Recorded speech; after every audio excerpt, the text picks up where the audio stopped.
திருவண்ணாமலை மாவட்டம் ஆரணி அருகே ஸ்ரீ பாஞ்சாலியம்மன் சமேத ஸ்ரீ தர்மராஜா கோயில் துரியோதனன் படுகளம் நிகழ்ச்சியில் ஏராளமான பக்தர்கள் கலந்து கொண்டனர். ஸ்ரீ பாஞ்சாலியம்மன் சமேத தர்மராஜா திருக்கோயிலில் சித்திரை மாத அக்னி வசந்த விழா கடந்த மாதம் 26ஆம் தேதி கொடியேற்றத்துடன் தொடங்கியது.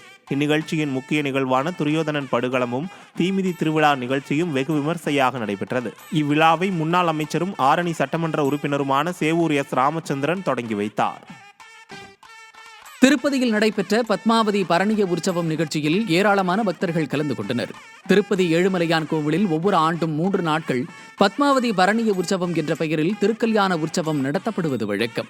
அதன்படி உபய நாச்சியார்களான ஸ்ரீதேவி, பூதேவி ஆகிய உற்சவர்கள் பல்லக்கில் எழுந்தருளி ஊர்வலமாக பரணிய உற்சவ மண்டபத்தை அடைந்தனர்.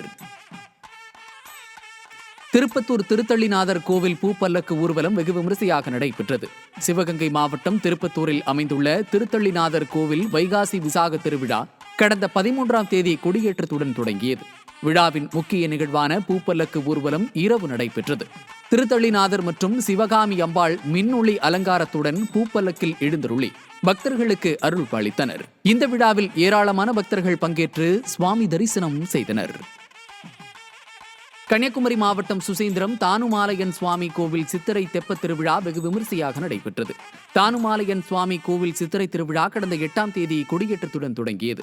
விழாவின் நிறைவு விழாவான தெப்ப திருவிழா வெள்ளியன்று நடைபெற்றது. தெப்பத்தில் அம்மாளும் பெருமாளும் எழுந்தருளி பக்தர்களுக்கு காட்சியளித்தனர். இந்த விழாவில் தமிழகம் மற்றும் கேரள மாநிலத்திலிருந்து ஏராளமான பக்தர்கள் கலந்து கொண்டனர். கரூர் மாவட்டத்தில் பிரசித்தி பெற்ற மாரியம்மன் கோவிலில் பூச்சொரிதல் விழா வெகு விமரிசையாக நடைபெற்றது. மாரியம்மன் கோவில் வைகாசி திருவிழா கடந்த 12ஆம் தேதி கொடியேற்றத்துடன் தொடங்கியது. விழாவின் முக்கிய நிகழ்ச்சியான பூச்சொரிதல் விழா வெள்ளி இரவு நடைபெற்றது. நகரின் பல்வேறு இடங்களில் கொண்டு வந்த பூக்கள் அம்மனுக்கு படைக்கப்பட்டு தீபாராதனை காட்டப்பட்டது. இந்த விழாவில் திரளான பக்தர்கள் கலந்து கொண்டு சுவாமி தரிசனம் செய்தனர். சிவகங்கை அருகே ஊர் ஒற்றுமைக்காக கிடாவெட்டு பூஜை கோலாகலமாக நடைபெற்றது. சிவகங்கை மாவட்டம் காரைக்குடி அடுத்த மணச்சை கிராமத்தில் கல்வெட்டு முனீஸ்வரர் கோவில் உள்ளது. இந்த கோவிலில் ஊர் ஒற்றுமைக்காக ஆண்டுதோறும் கிடாவெட்டு பூஜை நடைபெறுவது வழக்கம். அதன்படி இரவு நடைபெற்ற திருவிழாவில் 25 கிடாக்கள் 100 சேவல்கள் பலியிட்டு கிடாவெட்டு பூஜை நடைபெற்றது. ஊர் ஒற்றுமைக்காக தலைவாழை போட்டு நடத்தப்பட்ட அசைவ விருந்தில் அமர்ந்து உணவருந்திச் சென்றனர். மதுரை மாவட்டம் அழகர் கோவிலில் வசந்த உற்சவ விழா வெகு விமரிசையாக நடைபெற்றது. அழகர் கோவிலில் உள்ள கள்ளழகர் திருக்கோயிலில் வசந்த உற்சவ விழா மே 14ஆம் தேதி தொடங்கி நடைபெற்று வருகிறது. இந்த விழாவில் சுந்தரவள்ளி யானை, குதிரை, தீவட்டிகளுடன் கள்ளழகர் ஊர்வலமாக வந்து பக்தர்களுக்கு அருள் பாலித்தார். இதனைத் தொடர்ந்து தீபாராதனைகள் நடைபெற்றன.